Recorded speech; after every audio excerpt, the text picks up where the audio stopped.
हाँ, तो कैसे हैं आप लोग? अच्छे होंगे और स्वस्थ होंगे और अच्छी तरह से पढ़ाई कर रहे होंगे। और आज हम लोग फिर 50 ऑब्जेक्टिव क्वेश्चन को देखने वाले हैं जो कि आपके पहले चैप्टर के हैं। जैसा कि जानते हैं कि एग्जाम बहुत ही नजदीक है, इसलिए आपकी जो तैयारी होना चाहिए बहुत अच्छी तरह से होना चाहिए, खासकर ऑब्जेक्टिव टाइप क्वेश्चन पे, ठीक ना।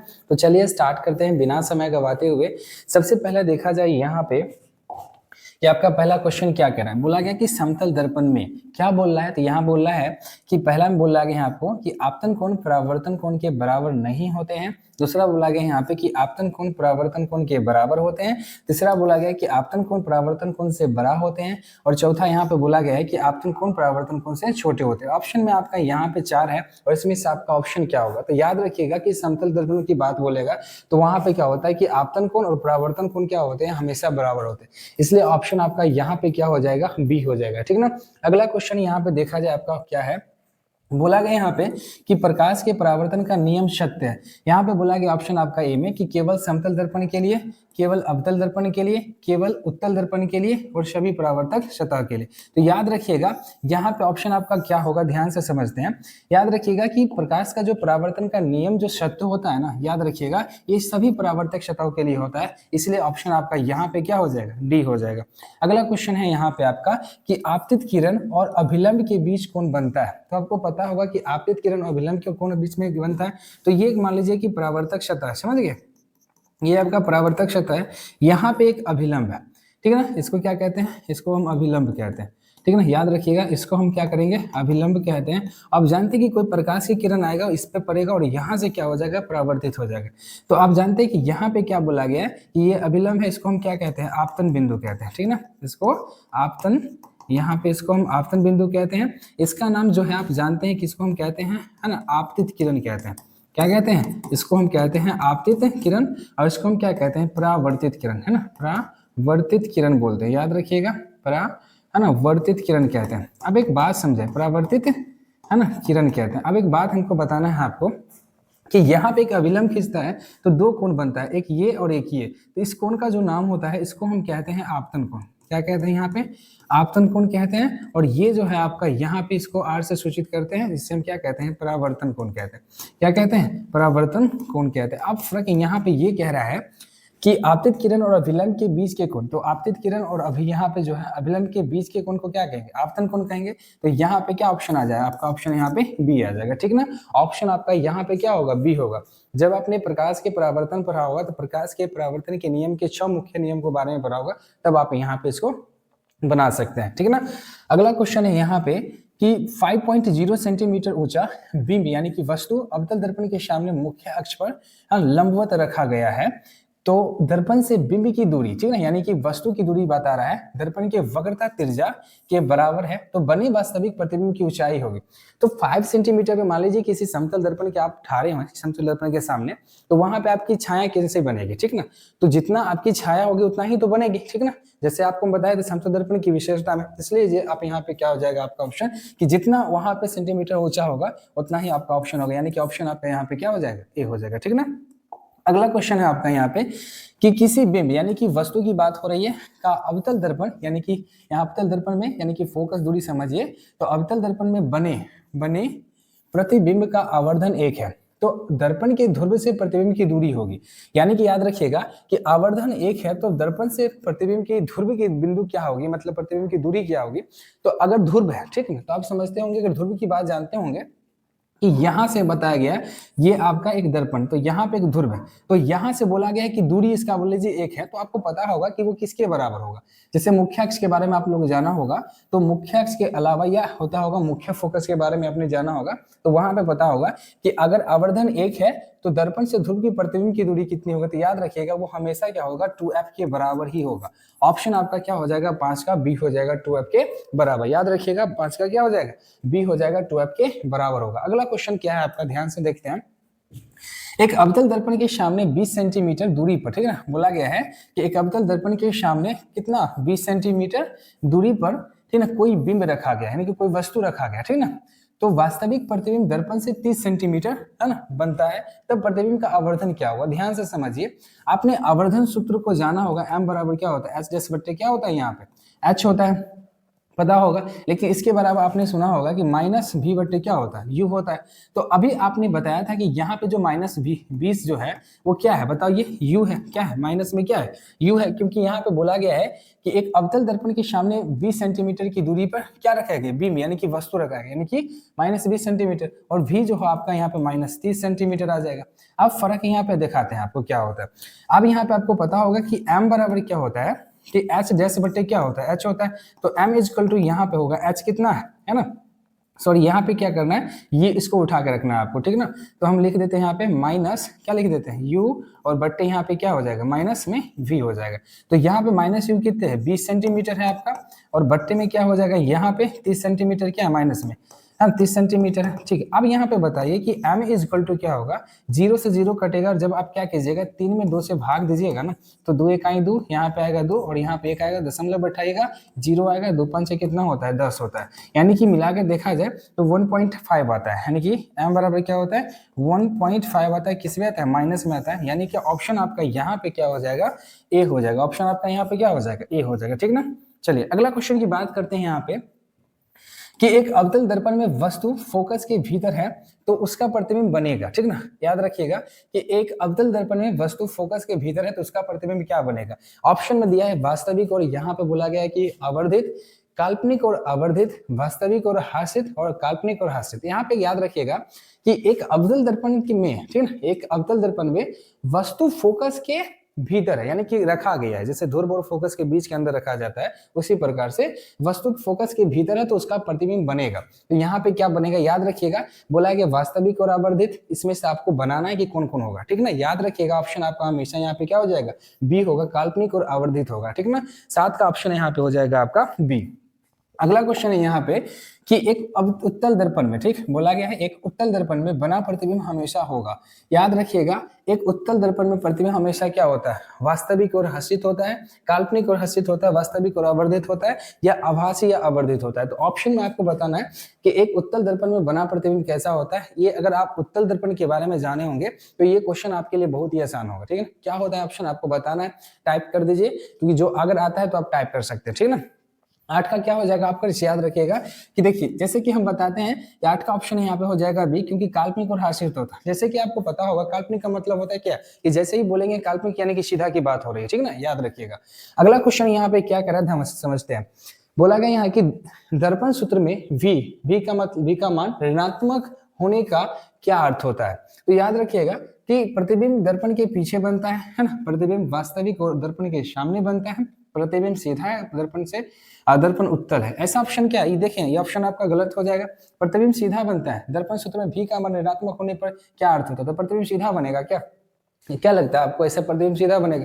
तो याद रखिएगा 9 का ऑप्शन जब भी आपको बोला जाएगा यहाँ पे, तो याद रखिएगा कि प्रतिबिंब दर्पण के पीछे बनेगा तो आपको पता है कि सीधा बनेगा, ठीक है ना।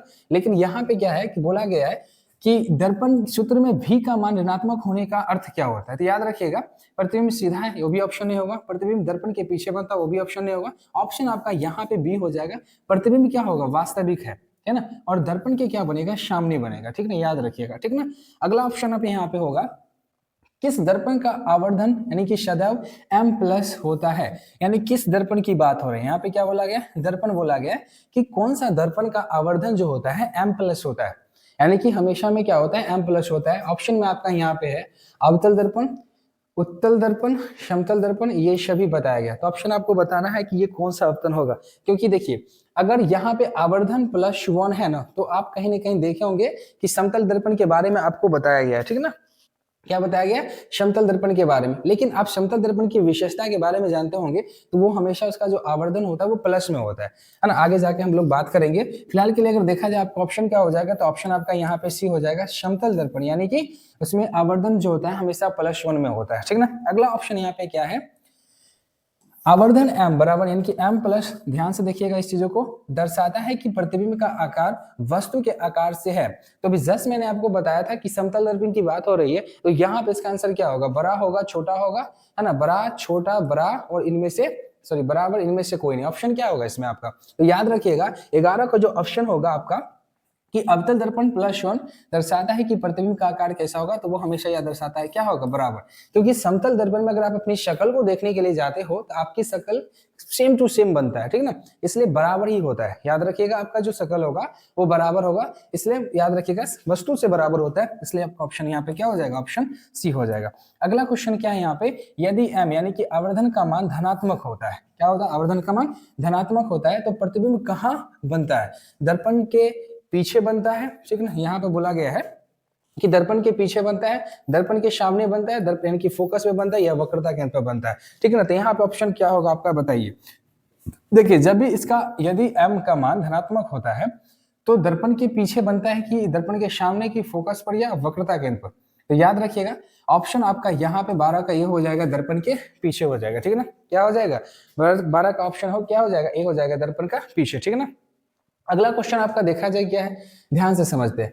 साइड मिरर की बात आ रही ना, मैं पीछे से आ रही गाड़ियों की कैसी दिखाई देती है, मतलब साइड मिरर की बात हो रही है यानी कि उत्तल दर्पण की बात हो रही है, ठीक ना, साइड मिरर की बात हो रही है यानी कि उत्तल दर्पण की बात हो रही है, तो पीछे से आ रही गाड़ियों की कैसी दिखाई देती है, तो बात बोला गया यहाँ पे वास्तविक आकार से बड़ी, ठीक ना, उसके बाद बोला गया आपको वास्तविक आकार से छोटी, उसके बाद बोला गया यहाँ पे धुंधली हमेशा उल्टी। तो देखिए अगर देखा जाए जब भी उत्तल दर्पण की बात आती है तो उल्टी तो ऑप्शन आ जाएगा, तो घट जाएगा, धुंधली की बात आएगी ये भी खत्म हो जाएगा, इन दोनों में से कोई एक हो सकता है। वास्तविक आकार से बड़ी ये भी ऑप्शन होगा क्योंकि उत्तल दर्पण हमेशा छोटा प्रतिबिंब बनाता है, ऑप्शन आपका यहाँ पे बी हो जाएगा, वास्तविक आकार से छोटी। अगला क्वेश्चन क्या है आपका यहाँ पे कि अनंत पर बोला गया, अनंत पर स्थित वस्तु, अनंत पर स्थित वस्तु का अवतल दर्पण द्वारा बना प्रतिबिंब आकार में कैसा होगा, वस्तु से बड़ा, वस्तु के बराबर, ठीक ना, यहाँ पे बोला गया अत्यधिक छोटा, बिंदु मात्रा, इनमें से कोई नहीं। तो जब भी अनंत पर स्थित वस्तु का अवतल दर्पण द्वारा प्रतिबिंब की बात करोगे तो क्या ऑप्शन आएगा, 14 का। याद रखिएगा यहाँ पे वस्तु से बराबर बड़ा होगा या वस्तु के बराबर होगा या अत्यधिक छोटा यानी कि बिंदु मात्र का होगा या इनमें से कोई नहीं। याद रखिएगा ऑप्शन आपका यहाँ पे क्या हो जाएगा कि देखिए जब भी अनंत पर स्थित वस्तु को रखा जाएगा अवतल दर्पण तो वहां पे बहुत ही छोटा मात्रा बनेगा प्रकाश की, सॉरी बिंदु मात्र के बनेगा यानी कि बहुत छोटा बनेगा, यानी कि ऑप्शन आपका यहाँ पे जो होगा सी ऑप्शन आ जाएगा, ठीक ना। अगला क्वेश्चन देखते हैं आपका क्या है। अगला क्वेश्चन यहाँ पे बोलता है कि अनंत पर रखी वस्तु के प्रतिबिंब की प्रकृति है ना, नेचुरल क्या होगी। अरे सिंपल सी बात है कि अभी ने देखा कि अनंत पे रख रही है ना तो बहुत छोटा बन रहा है, तो कैसा बनेगा ना, आभासी और सीधा बात कर रहा है यहाँ पे, वास्तविक और उल्टा, आभासी और उल्टा और वास्तविक और क्या बोला गया सीधा। ऑप्शन आपका यहाँ पे आसान है। इस देखिए जब भी आप पढ़े होंगे दर्पण के बारे में तो वहां पे आपको ना बताया गया होगा कि प्रतिबिंब और प्रतिबिंब की प्रकृति कैसे बनती है, किसी दर्पण के बारे में बताया गया होगा वहां पे, दर्पण बना के उसमें 4-5 प्रकृति होते हैं, जहाँ पे आपको बताया होगा कि अगर किसी वस्तु को फोकस पे रखा जाए, अगर किसी वस्तु को ध्रुव या फोकस पे रखा जाए, या फोकस या वक्रता केंद्र के बीच में रखा जाए, या वक्रता केंद्र पे रखा जाए, ऐसे जरूर आपको टीचर बताए होंगे, तो वहीं पे ये सारे कुछ आते हैं प्रकृति पे। तो 15 की बात करें तो ऑप्शन आपका यहाँ पे याद रखिएगा ज्यादा कुछ है नहीं, यहाँ पे ऑप्शन हमेशा क्या होता है कि वास्तविक और उल्टा होता है, ठीक ना, हमेशा क्या होगा, वास्तविक और उल्टा, ऑप्शन आपका बी हो जाएगा, ठीक ना। अगला क्वेश्चन है यहाँ आपका कि सौर भट्टियों यानी कि सौर भट्टियों में सूर्य की किरणों को है ना केंद्रित करने के लिए किस दर्पण का उपयोग किया जाता है, क्यों किया जाता है। देखिए केंद्रित करने के लिए सौर भट्टियों में किस दर्पण का प्रयोग किया जाता है ना, उत्तल दर्पण बोला गया है यहाँ पे, समतल दर्पण, अवतल दर्पण, इनमें से कोई नहीं। देखिए अगर मैं बताऊं कि सूर्य से ऊर्जा जो प्रकाश की जो ऊर्जा आती है वो बहुत दूर से आती है, यहाँ पर लिखी हुई है अनंत से अनंत पर माना जाता है, और जब वहां से आता है तो क्या करता है वो इकट्ठा करने का एक ही करेगा दर्पण जिसका नाम क्या है, अवतल दर्पण। ऑप्शन का ऑप्शन क्या हो जाएगा, सी हो जाएगा, ऑप्शन का क्या हो जाएगा, ऑप्शन सी हो जाएगा। समझ में बात आ रही है। अगला क्वेश्चन क्या है यहाँ पे कि दर्पण का द्वारक मुख्य रूप से क्या निर्धारित करता है।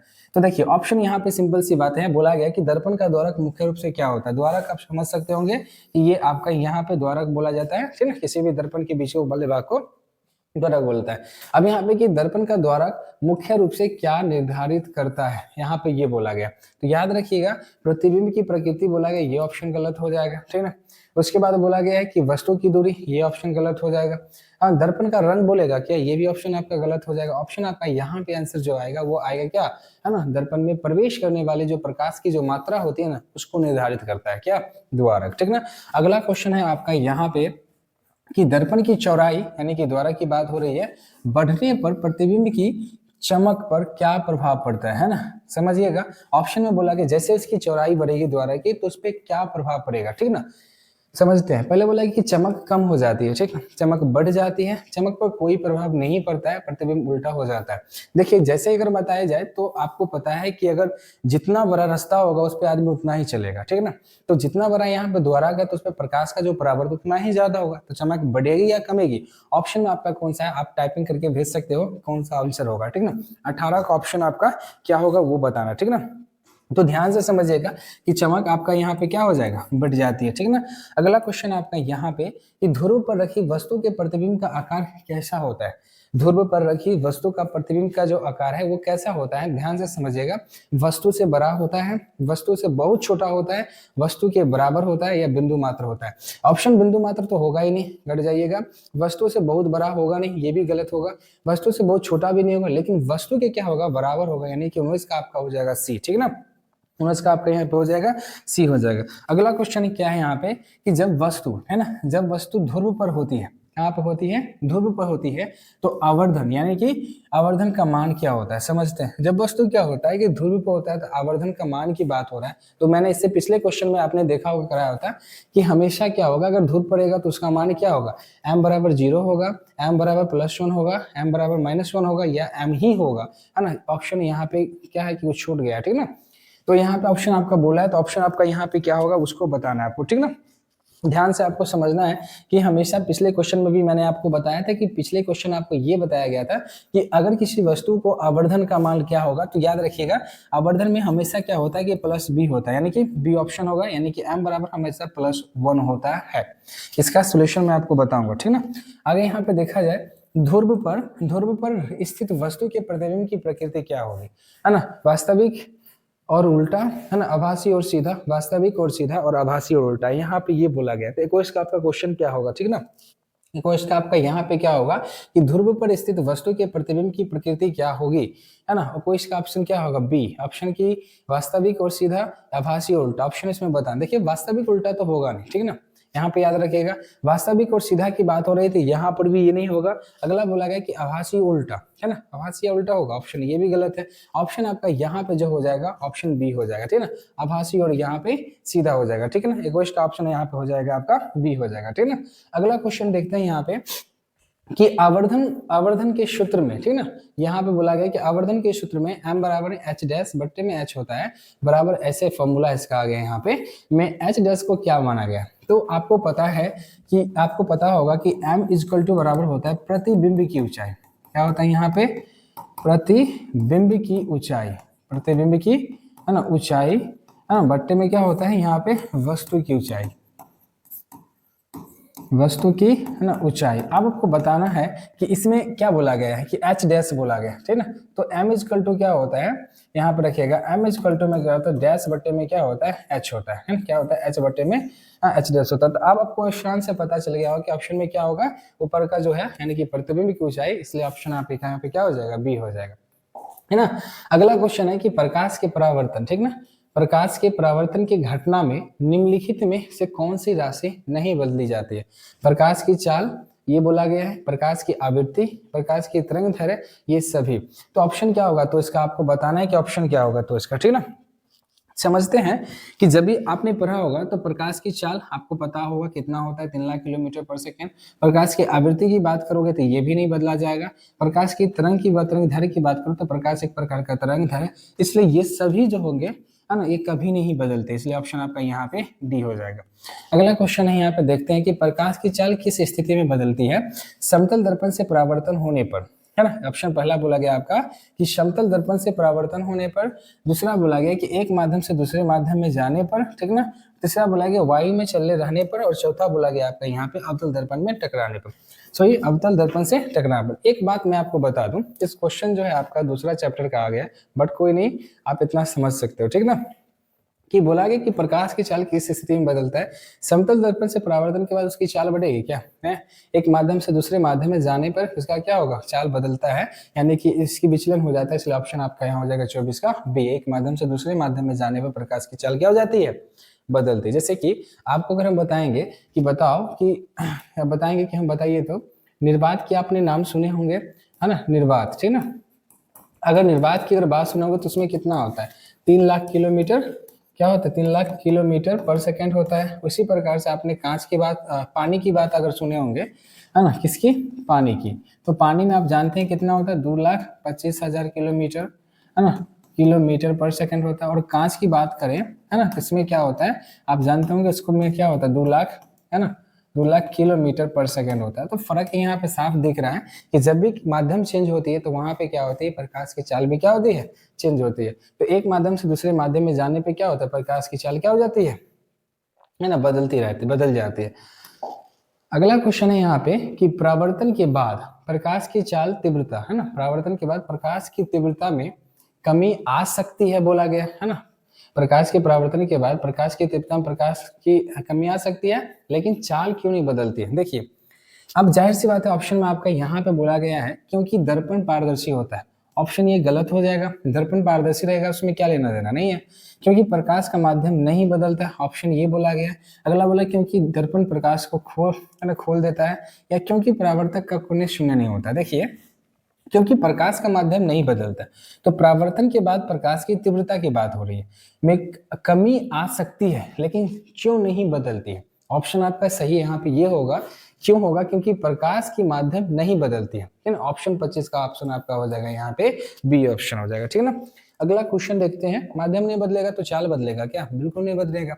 अगला क्वेश्चन है यहाँ पे हजामत, तो बोला गया कि हजामत बनाने के लिए अवतल दर्पण का ही चुनाव क्यों किया जाता है। जब हजामत के लिए, जैसे कि हम लोग बाल कटाने के लिए जाते हैं या दाढ़ी बनाने के लिए जाते हैं, या किसी दिन अगर ब्यूटी पार्लर में आप लोग जाए होंगे तो किस दर्पण का प्रयोग किया जाता है ना, ब्यूटी पार्लर हो गया, जो भी हो आप लोग का जैसे भी, लेकिन यहाँ पे बताया गया कि आप उसमें कैसा दर्पण का प्रयोग किया जाता है, लेकिन यहाँ पे उसका ही चुनाव क्यों किया जाता है बोला गया, उसको ही हम क्यों चुनते हैं। तो फर्क यहाँ पे साफ है, बोला गया यहाँ पे क्योंकि यह छोटा प्रतिबिंब बनाता है। ऑप्शन आपका गलत है, छोटा प्रतिबिंब बनाएगा तो पता ही नहीं चलेगा।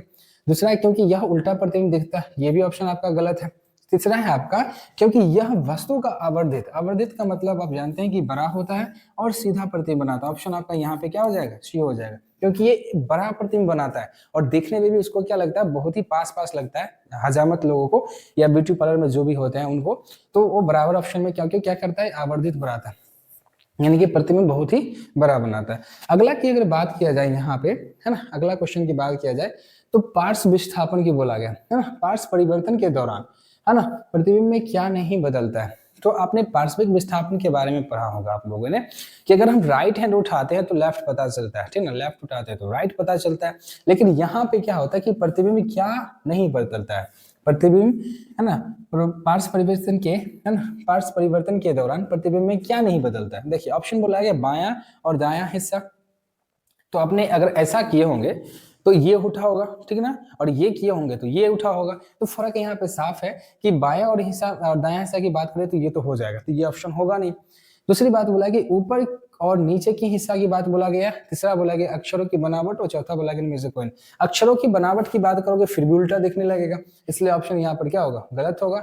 ऊपर और नीचे की हिस्सा जो होती है वो समान होती है, एकदम स्टेबल होती है। जैसे अगर मैं यहाँ पे अगर आईना देख रहा हूँ तो मेरा मुंह और नीचे यानी कि ऊपर के हिस्से और नीचे की जो हिस्से होते हैं वो एकदम बराबर रहेंगे, कोई परिवर्तन नहीं होगी, इसलिए इसमें ऑप्शन आपका यहाँ पे क्या हो जाएगा, बी हो जाएगा।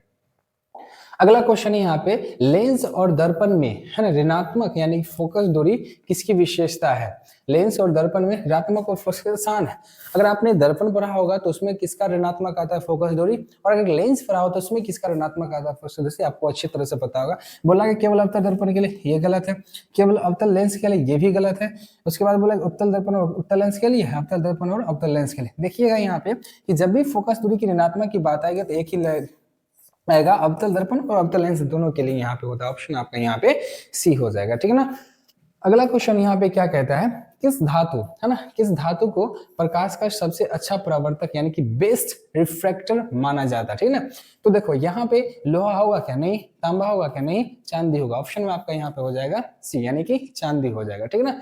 अगला ऑप्शन क्या है यहाँ पे, ये समतल दर्पण बनाने के लिए बोला गया है कि समतल दर्पण बनाने के लिए कांच के पीछे किस धातु की पतली परत चढ़ाई जाती है ना। तो ऑप्शन यहाँ पे बोला गया, यहाँ पे याद रखिएगा, ऑप्शन यहाँ पे बोला गया है क्या बोला गया, ध्यान से देखते हैं।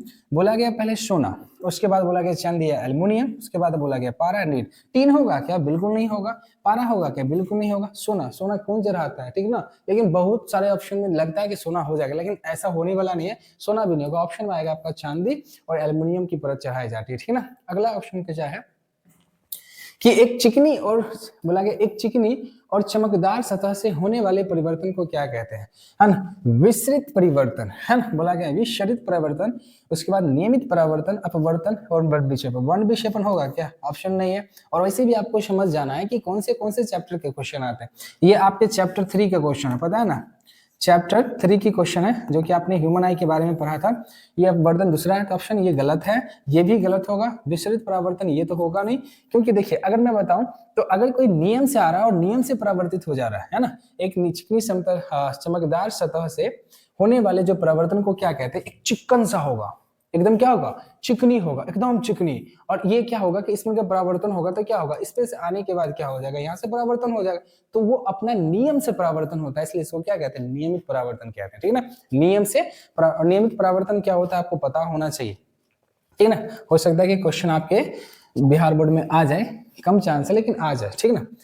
यदि किसी प्रतिबिंब, ठीक है, यदि किसी प्रतिबिंब की ऊंचाई h डैश है तो धनात्मक है, तो उसका क्या अर्थ होता है ना। आपको पता होगा, अभी जस्ट आपने आवर्धन के बारे में देखा था, तो आवर्धन में क्या होगा कि यदि किसी प्रतिबिंब की ऊंचाई की बात हो रही है, ध्यान से देखना, यहाँ पे क्या हो रही है, यहाँ पे बता रहा है ऊंचाई, क्या बोला है, यहाँ पे बता रहा है आपका ऊंचाई, h डैश है तो धनात्मक है, h डैश धनात्मक है, तो क्या इसका प्रतिबिंब यानी कि इसका अर्थ क्या होगा, ठीक ना। तो 32 का ऑप्शन आपसे पूछ रहा है कि क्या होगा, ठीक ना। ऑप्शन आसान है, जैसे कि आपको पता होगा कि प्रतिबिंब में आपने पढ़ा था, तो अगर एच डैश की बात होगा तो प्रतिबिंब सीधा होगा या उल्टा होगा। तो ऑप्शन बोला गया प्रतिबिंब उल्टा होगा या सीधा होगा, प्रतिबिंब वास्तविक होगा या वस्तु दर्पण के पीछे होगा। ऑप्शन गलत है, ये प्रतिबिंब वास्तविक है, ये भी गलत है। लेकिन यहाँ पर पूछा गया धनात्मक हो तो इसका अर्थ क्या होता है, एक ही होगा, प्रतिबिंब क्या होगा, यहाँ पे सीधा होगा, क्या होगा, प्रतिबिंब यहाँ पे सीधा होगा। 32 का आपका हो जाएगा, क्या हो जाएगा, बी हो जाएगा, ठीक है ना, प्रतिबिंब सीधा होगा। अगला क्वेश्चन देखते हैं, यदि प्रकाश की किरण, है ना, बोला गया है यदि प्रकाश की किरण दर्पण की सतह पर लंबवत, ठीक ना, यानी कि गिरती है, तो परावर्तन कोण कितना हो, तो समझते हैं। अगर मैं बताऊं कि ये एक प्रकार का समझिए परावर्तक सतह है, ठीक ना, और यहाँ आईना जो भी इस पे क्या होगा, एक लंबवत गिरता है, तो ऊपर से आने वाली किरण को हम क्या कहते हैं, आपको पता होगा, इसको हम कहते हैं आपतित किरण। क्या कहते हैं, आपतित किरण कहते हैं। और नीचे से जाने वाले प्रकाश को क्या कहते हैं, परावर्तित, क्या होता है, परावर्तित किरण कहते हैं। तो आपको पता है कि यहाँ पे कितना डिग्री का कोण बनाएगा, 90 डिग्री का, लेकिन इन दोनों जो है कितना डिग्री कोण बनाएगा, तो ये भी क्या करेगा, 0 डिग्री का कोण बना के वापस लौट जाता है, और ये भी क्या करता है, 0 डिग्री का कोण वापस बना के लौट जाता है। तो आंसर आपका क्या आएगा, आंसर में आपका आएगा ऑप्शन सी। 33 का ऑप्शन आपका क्या हो जाएगा, सी हो जाएगा, ठीक ना। 33 का ऑप्शन सी हो जाएगा। अगला यहाँ पे बोला गया है कि आपतित किरण, परावर्तित किरण और अभिलंब के संबंध में कौन सा कथन सत्य है। तो आपतित किरण के बाद क्या है, परावर्तित किरण और अभिलंब के तीनों के बीच में संबंध क्या है, तो आपको याद आना होगा। कैसे याद आ रहा होगा, प्रकाश के परावर्तन के कितने नियम होते हैं, 2 नियम होते हैं। उसमें आपको ये बताना होगा ये तीनों अलग अलग तलों में होते हैं, ये तीनों एक ही तल में होते हैं, इनके बीच कोई संबंध नहीं होता है, केवल आपतित किरण और अभिलंब एक तल में होते हैं। ये ऑप्शन गलत होगा, ये भी ऑप्शन गलत है और ये भी ऑप्शन गलत है। ऑप्शन आपका यहाँ पे क्या हो जाएगा, तीनों एक ही तल में होते हैं। ये परावर्तन के नियम के पहला नियम है। अगला क्वेश्चन देखते हैं, क्या है कि किस उपकरण में, बोला गया किस उपकरण में वस्तु को फोकस पे रखा जाता है ना, ताकि प्रकाश की किरणें, है ना, अनंत पर यानी कि समांतर जा सकता है। यहाँ पर बताया जाता है कि सौर कुकर में, है ना, ये भी ऑप्शन गलत है। डेंटिस्ट यानी कि जो अवतल का प्रयोग किया जाए वो भी गलत है। लेकिन साधारण आईने में ये तो ऑप्शन होगा। ऑप्शन आपका यहाँ पे सी हो जाएगा, सर्च लाइट और वाहनों की हेडलाइट में, क्योंकि ये फोकस के बहुत ही नजदीक में यूज किया जाता है, ठीक ना। अगला ऑप्शन देखा जाए क्या होता है, चिन्ह परिपाटी के अनुसार वस्तु को दर्पण के किस ओर रखा जाता है। ऑप्शन आराम से समझते हो कि अगर चिन्ह परिपाटी की अगर बात करते हैं तो वस्तु को हमेशा क्या कहा जाता है कि बाईं ओर रखा जाता है। क्या होता है यहाँ पे, बाईं, है ना, बाईं ओर रखा जाता है, याद रखिएगा। तो ऑप्शन आपका यहाँ पे क्या होगा, ऑप्शन यहाँ पे होगा बी, बाएं की ओर रखा जाता है, ठीक ना। बाईं ओर और दाईं ओर में अगर दिक्कत होगा आप लोगों को तो ऐसे रखिएगा, ये राइट होता है और इसको लेफ्ट कहते हैं, समझ। ये बमलेटिया, ये दाहिना, बमलेटिया याद रखिएगा तो दाहिना याद हो जाएगा, ठीक ना, समझते हैं। तो ऑप्शन आपका यहाँ पे 36 का बी हो जाएगा, ठीक ना, 36 का यहाँ पे क्या हो जाएगा, बी। आगे ऑप्शन यहाँ पे क्या बोल रहा है कि समतल दर्पण में वस्तु की दूरी u है और प्रतिबिंब की दूरी v के बीच क्या संबंध है। तो बहुत अच्छा ऑप्शन आ जाएगा कि जब भी आपको पता होगा कि v और u हमेशा आपस में क्या होते हैं, बराबर होते हैं, प्रतिबिंब की दूरी और वस्तु की दूरी, ठीक ना, बीच की क्या संबंध है। तो कह रहा है u बड़ा होगा v से, u छोटा होगा v से, यहाँ पे u बराबर v, ये v बराबर 2v होता है। ऑप्शन आपका यहाँ पे u हमेशा बराबर होगा v के, प्रतिबिंब की ऊंचाई और वस्तु की बीच की संबंध की बात बोला है ना। चलो ऑप्शन ठीक है आपका सी हो जाएगा, ठीक।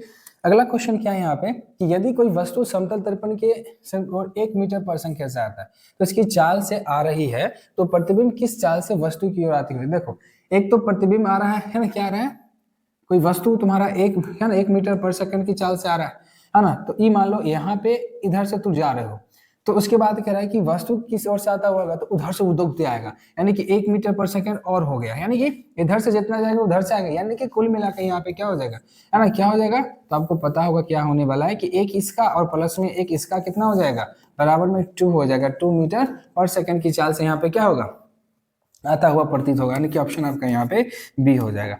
अगला क्वेश्चन यहाँ पे क्या है, क्या प्रकाश को एक स्थान से दूसरे स्थान तक जाने के लिए किसी माध्यम जैसे इनकी ठोस, द्रव, गैस की आवश्यकता होती है।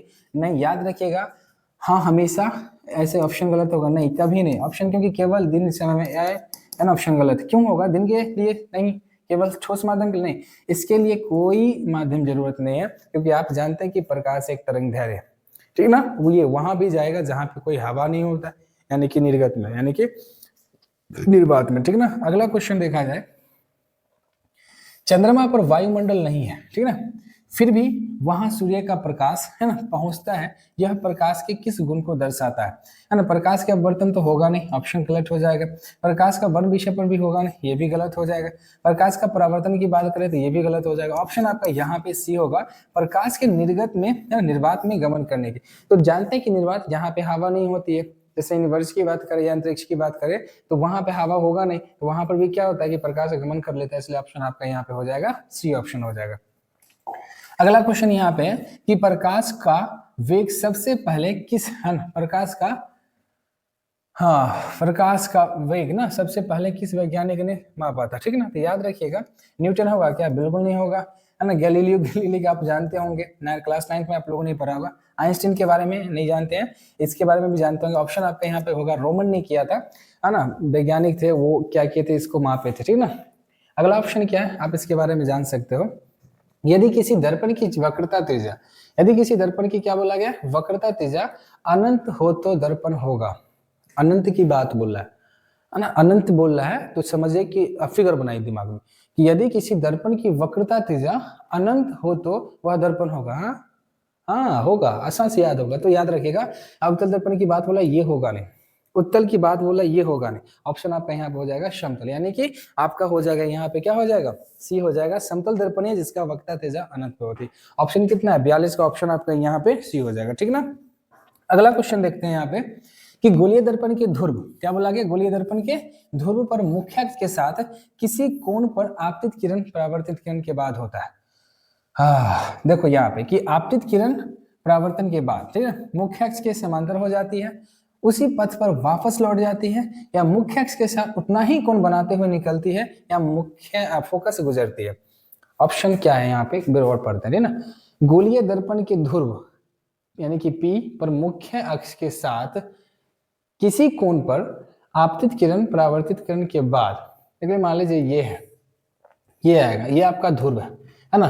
तो इस पर अगर मान लीजिए कोई प्रकाश की किरण आएगा तो कुछ इस प्रकार से जाएगा, तो जितना कोण ये बनाएगा उतना ही कोण ये बनाएगा, यानी कि आपतित किरण बनाएगा जितना ही परावर्तित किरण बनाएगा। तो ये ऑप्शन आपका हो जाएगा सी, IMA में हो गया था। लेकिन ऐसा समझिए कि आपतित किरण और परावर्तित किरण के बाद क्या हो जाएगा, ऑप्शन सी, क्योंकि ये हमेशा क्या करेगा, जितना कोण बना के आपतित किरण जाएगा उतना ही कोण परावर्तित कोण बना के जाएगा। ऑप्शन हमेशा यहाँ पे सी हो जाएगा 43 का, ठीक है ना।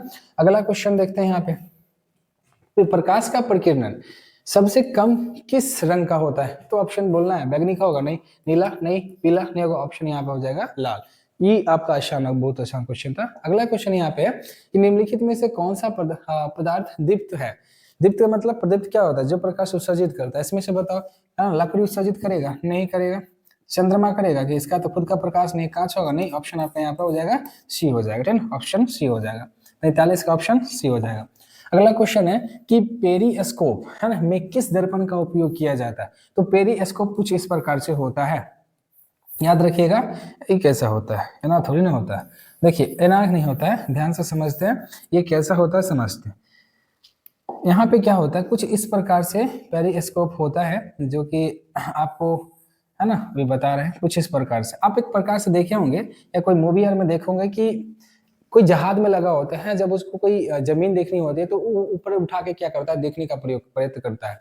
तो यहाँ पे बोला कि पेरिस्कोप में किस दर्पण का प्रयोग किया जाता है? अब तो लगेगा क्या? बिल्कुल नहीं होगा, वो तो पता होगा कि आपको क्यों नहीं होगा। अंदर से धंसा के उभरा होता है, वो कमेंट में कीजिए, है ना। उत्तल दर्पण नहीं होगा, ये भी नहीं होगा, समतल होगा। क्योंकि समतल इसलिए होगा क्योंकि इसके आगे भी क्या होता है, समतल लगा होता है ना, समतल लगा होता है, और इसके पीछे स्तर पे भी क्या होता है, समतल लगा होता है, जिसके कारण क्या होता है, यहाँ पे बताया गया, जिसके कारण क्या होता है, अच्छी तरह से उस चीजों को देख लेता है, कोई भी वस्तु को, बाहर की वस्तु को अच्छी तरह से देखता है ना। इसके बाद में आपको अगर देखना है, जैसे कि आपको सर्च करके आप देखिएगा, बोला गया, तो आप अच्छी तरह से इसको फील कर लीजिएगा क्या होता है पेरिस्कोप के बारे में, ठीक है ना। खासकर गोलीय दर्पण के ध्रुव यानी कि पी पर मुख्य अक्ष के साथ 30 डिग्री पर आने वाली किरण कितने कोण पर लौटेगी? उतना ही लौटेगी। ऑप्शन आपका यहाँ पे हो जाएगा 20, 60 डिग्री, 30 डिग्री, 0 डिग्री, 90 डिग्री। जितना डिग्री का कोण बनाएगा उतना ही डिग्री कोण बना के क्या हो जाएगा, वापस लौट जाएगा। ऑप्शन आपका बी हो जाएगा। अगला क्वेश्चन है कि प्रकाश का किरण पुंज कितने प्रकार के होते हैं? तो प्रकाश के किरण पुंज यहाँ पे 3 प्रकार के होंगे, 1 2 3 के बाद ऑप्शन 3 कौन कौन होंगे, तो ध्यान से समझो। पहला होता है आपका अपसारी किरण पुंज। क्या होता है? अपसारी किरण पुंज होता है, समझ में बात आई। दूसरा जो होता है तुम्हारा वहां पे हो जाता है अभी अपसारी के बाद होता है यहाँ पे समांतर। क्या होगा यहाँ पे? यहाँ पे आपका होता है समांतर, समांतर किरण पुंज, ठीक ना, याद रखिएगा। उसके बाद देख लीजिएगा ऊपर, और उसके बाद होता है अपसारी के बाद होता है अभिसारी किरण पुंज, ठीक है ना, अभिसारी किरण पुंज, ठीक ना, समझ में बात है। ऑप्शन का ऑप्शन 3 हो जाएगा 48 का, ठीक है। अगला क्वेश्चन है यहाँ पे, ठीक ना, ध्यान से समझते हैं। अगला क्वेश्चन आपका यहाँ पे, प्रतिबिंब कितने प्रकार के होते हैं? तो प्रतिबिंब 2 प्रकार के होते हैं, वो आपको पता है कितना होते हैं। एक तुम्हारा तो होता है वास्तविक प्रतिबिंब। क्या होता है आपका? वास्तविक प्रतिबिंब, वास्तविक प्रतिबिंब, ठीक ना। और दूसरा तुम्हारा होता है आपका आभासी प्रतिबिंब, ठीक है ना। अगला क्वेश्चन ऑप्शन हो जाएगा आपका बी, ठीक ना। अगला क्वेश्चन है कि दर्पण चाहे अवतल हो, ठीक है, बोला गया यहाँ पे दर्पण चाहे अवतल हो या उत्तल हो, ठीक ना, आपतन बिंदु ध्रुव से, ठीक ना, बहुत दूर ना हो। यानी कि आपतन बिंदु की बात बोला है कि ध्रुव से, दर्पण चाहे उत्तल हो या अवतल हो, ध्रुव से क्या बताया गया, बहुत दूर ना हो। तो फोकस दूरी दर्पण की वक्रता त्रिज्या की क्या होगी? अगर ध्रुव से ज्यादा अगर नहीं दूर होगा तो बोला गया कि फोकस दूरी वक्रता त्रिज्या की क्या होगी, दुगुनी, 4 गुनी, आधी, इनमें से कोई नहीं। अगर ज्यादा दूर नहीं है तो याद रखिएगा वक्रता त्रिज्या की वो क्या हो जाएगी, आधी हो जाएगा। ऑप्शन आपका यहाँ पे सी हो जाएगा, ठीक है ना। तो कुल मिलाकर हम लोगों ने देखा क्या कि 50 के 50 ऑब्जेक्टिव को हम लोगों ने देखा। जैसा आप जानते हैं कि आपका जो चैप्टर का जितने भी ऑब्जेक्टिव क्वेश्चन था वो खत्म था। एक और ऑब्जेक्टिव देखा जाए तो आपका एक और आएगा ऑब्जेक्टिव क्वेश्चन का वीडियो, क्योंकि न्यूमेरिकल पे रहेगा, ठीक ना। हो सके कि वो भी पूछ दिया जाए आपको, ठीक ना। तो हो सके तो आज इस वीडियो को इतना ही तक रहने देते हैं, ठीक ना। तो मिलते हैं नेक्स्ट वीडियो में, धन्यवाद।